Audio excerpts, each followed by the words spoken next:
Hi, and welcome back to my channel. Thank you for joining me today. If you would like to become a part of my channel, please consider subscribing. And if you like this video, at the end of it, please consider liking this video. Today we are on the subreddit r/AmItheDevil. I recently found this channel and I kind of like it.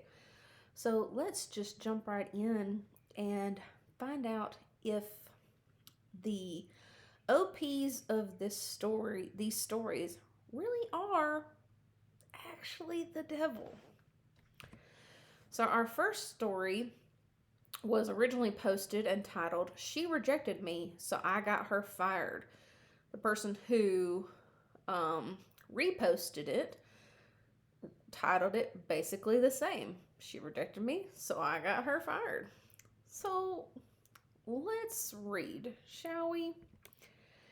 The Amazon girl got stuck in my driveway, played the damsel in distress deal, and I felt bad. Used my only, now ruined, floor jack to give her enough clearance with the bumper. I specifically said in my instructions not to come up the driveway. She did anyway. Freaked out like a 3-year-old when it got stuck. Didn't even have a number to call. When working for the largest delivery service out there, she acted like she was interested in me at first, and we exchanged numbers. Turns out hers is Pizza Hut, and she never texted me. She just wanted to exploit me. I was going to let it slide, but now I'm being blamed for the giant potholes by my neighbors. She will have to pay for her dumb decision to the road department since drivers are liable. Already reported it. Made a report to Amazon too, and they informed me that they fired her. I smelled alcohol too and informed them and got her to admit she was on Xanax. About the supposed date, honestly didn't really care whether anything happened or not, but she flat out played me and acted like she wanted to date me. And then I ended up texting Pizza Hut, so she flat out used me when she could have called AAA and done the proper procedure. I would have let it slide if she were honest about her intentions, but since she played that card, I reported it. She lost her job and is going to pay for repaving the portion of road she destroyed, as well as a new bumper for my car. Current one was destroyed by her pothole, and a new jack since she didn't listen and backed right over it, ruining it. I have no sympathy for lying women that want everything done for them, using men as tools. Ladies, if a dude helps you out, don't pretend to act interested, especially with me. I'll make you lose your job. I seriously don't care. Oh, wow. Okay. Well, as I always say, there are 3 sides, or well, everyone always says there's 3 sides to every story. His side, her side, or, the 2 sides and the truth. So, like, we don't know what actually happened here. We just have this person's side of it. And I mean, they're being very testy about what happened. And like, I mean, this woman just met you. I mean, like, maybe she didn't feel comfortable giving out her actual number. Like, maybe you skeezed her out and that's why she didn't give you her number. Like, I really don't know. But, like, you don't have a right to a person, like, her number. And, like, if it's actually true that you smell alcohol in her breath, I mean, okay. But I also don't know that you actually had any right to get her fired from her job either. So, yeah, I think this might belong here. Next, we have one that was posted, "Am I the jerk for breaking up with my girlfriend after convincing her to get an abortion?" And the person who reposted this titled it, "Left girlfriend after she had an abortion." Me and my girlfriend, both 25, have been in a relationship for a year, and at times we have made little jokes about what we'd be like as parents and having children. For a while, I was on the fence about having children. Meanwhile, she gave hints that she wanted children. Well, one night an accident happened. We took 3 different tests and they came back positive. She was pregnant.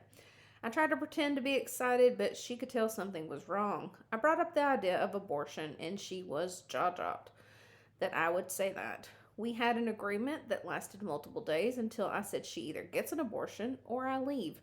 I then left the house and drove to my hometown 5 hours away and got a hostel room. Later, she messages me and says she got the abortion.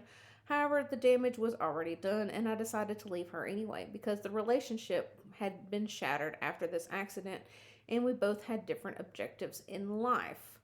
Am I the jerk?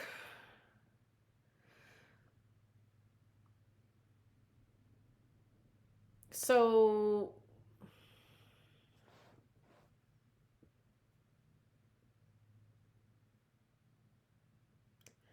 no, you didn't even wait for her to get the abortion to leave. You did that before. And so, like, yeah, no, you're definitely the jerk. And what happened to a woman's right to choose? You were forcing her to make a decision about her body and whether she wanted to bring that child into the world. So yeah, you are absolutely a jerk in multiple ways about this. So yeah. All right. Originally, it was posted, "Am I the jerk for bringing up that my stepdaughter is adopted in a fight about money?" Cross posted, "Adopted daughter isn't a real one? Dot dot dot dot dot." My husband was previously married to a woman who was physically unable to have children, so they adopted my stepdaughter when she was 9 months old. I didn't meet her until she was 19, and thank God, because I don't think I would have been able to deal with her. She's incredibly spoiled. When we moved, we had to get rid of all her childhood things because he had shoved them in a room instead of actually going through them. And she had 9 American Girl dolls, and an entire room filled with toys. She had 2 horses growing up. He paid for her school all through her PhD, paid for her wedding, bought her a house.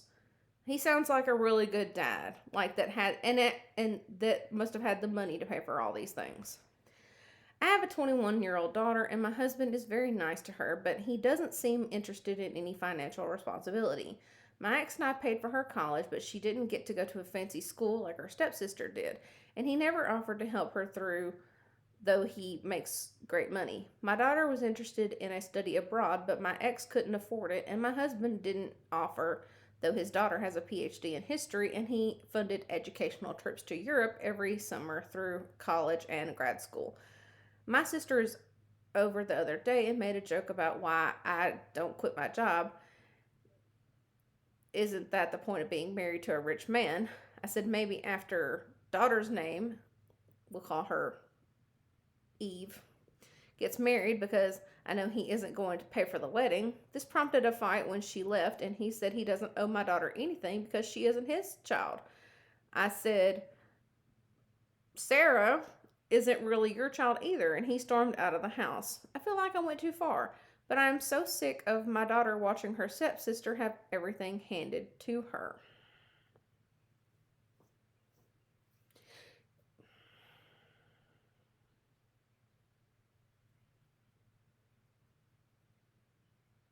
Okay,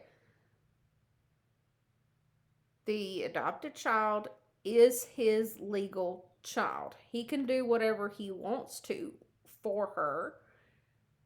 Your daughter is an adult and not his legal child, so he doesn't have to do anything for her. If he wants to, he absolutely can, but he doesn't have to. And the fact that you believe that he should shows your priorities. Your ex, her father, is the one who should have, until the age of 18, done everything he possibly could to help her. And if he still wants to, then he can. And then there is you. Get your butt out there and work if you want to make sure that she has those opportunities. But just because your new husband is rich doesn't mean that he has to provide anything for your daughter over his his daughter. All right, originally it was posted, "Am I the jerk for allowing my teenage son to go to a party that my daughters weren't allowed to go to?" And it was reposted as Sexism 101. My husband and I have 4 kids: 21 female, 19 female, 17 male, and 14 male. We live in the same suburb that we grew up in. My husband and I both graduated from the high school that our girls graduated from, and boys are currently attending. A long-standing tradition at the high school is a beach bonfire party for the juniors and seniors after homecoming. The party is synonymous with drunken shenanigans and all that stuff. I attended this party both my junior and senior year of high school. They were always wild. Dark night, plus outdoors, plus drinks, plus being on a secluded beach, plus all your friends, plus older guys equals lots of fun as a teenager, terrifying as a mom. I'm 44 and I realize now that some of the things that happened at those parties were wrong. Older graduates from the high school attended. There was a lot of coercion / peer pressure to do things we weren't always ready to do, and plus just being in the dark and secluded place. My husband and I both agreed that we didn't feel comfortable with our older daughter going. A few years later, our younger daughter too.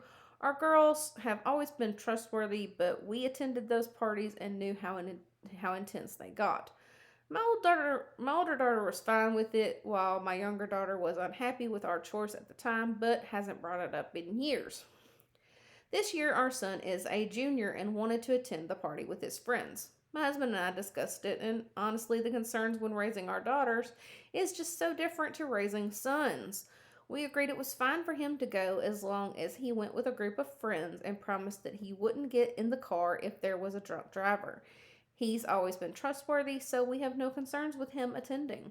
The party is the problem is now that he's mentioned it to his sisters that he is going, and they're upset with us because they weren't allowed to go. I don't want to outright say the very different reasons why we were scared to let them go, but now they feel that we're unfair / sexist. Just wanted to add one thing to the post. This is the only instance we've ever set different rules for the kids based on gender. Even my daughters acknowledged this. This is a definitely one-off situation. Oh, Lord, have mercy.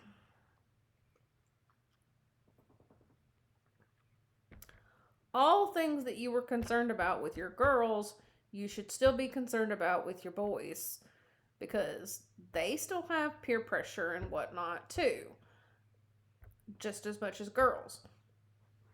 So yeah, it's definitely unfair that you wouldn't let your girls go, but now you are letting your oldest son go. And I would definitely believe that you would let your younger son go. Probably. I mean, if he's as quote unquote trustworthy as you are saying your older son is. So, no, this is clear favoritism toward your boys than your girls, saying that you can trust boys more than you can trust girls. So, yeah, no, that's not okay, and it's not right. So, yeah, Sexism 101 is definitely a good title for this. And I thank you for joining me today for this subreddit. I hope you liked it. And please consider joining me next time. I hope you have a good one. Bye.